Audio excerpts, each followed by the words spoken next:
Backflip off the stage, Bob. Oh boy! Listen. We do have some breakdancing going on out there. How about that? So, whoa! That's not a mandatory pose, Bob. That is not in the list of mandatories. You are correct, Aaron. That's a relatively newcomer here with Mikhail. I don't know a lot about his background.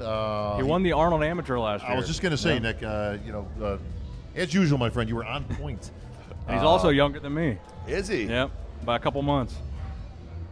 See, now this is the cool thing: is a young guy like this, like I say, about your age, Nick.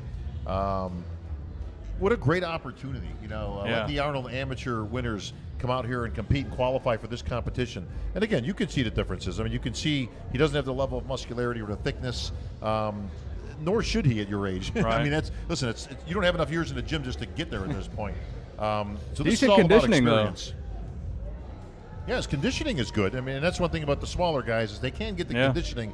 But you can see the difference between the amateurs and the professionals right here, Aaron, with the level of density, thickness. But what a great start to his career.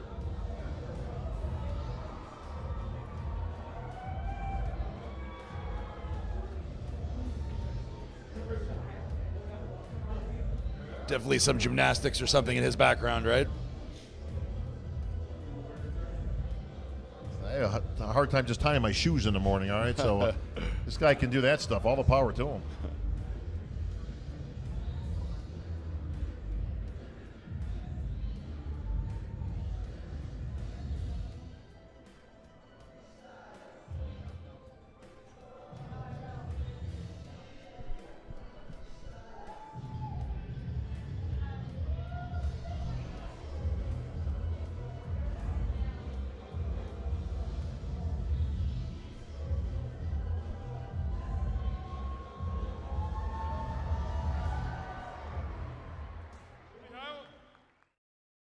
The one thing that's cool for the fans to see is how big these guys actually are. Yeah. Because on stage is one thing. It's an illusion, there's lighting, but when somebody's right there in front of you, you can see how thick and how big and massive that these guys are.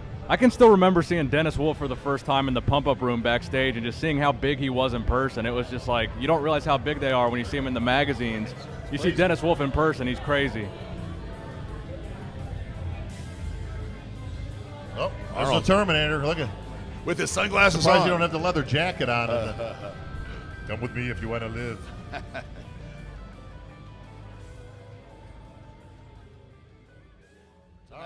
And where I was unsure this morning, I think tonight he was pretty solid. I think he's going to get all ones, and I think he's going to take it tonight. All right, Nick, are you still on board, or are you going to the dark side? I'm sticking with Brandon. I think Brandon's going to take it. Open Pro. I think honestly, Bob, the biggest difference between our predictions and what actually looks like it's going to happen is Cedric McMillan surprising us. He's the wild card. Now, make no mistake. I mean, any of those guys could have moved up. I think you could kind of flip a coin between Luke Sandow and Cedric McMillan, probably for that third and fourth slot.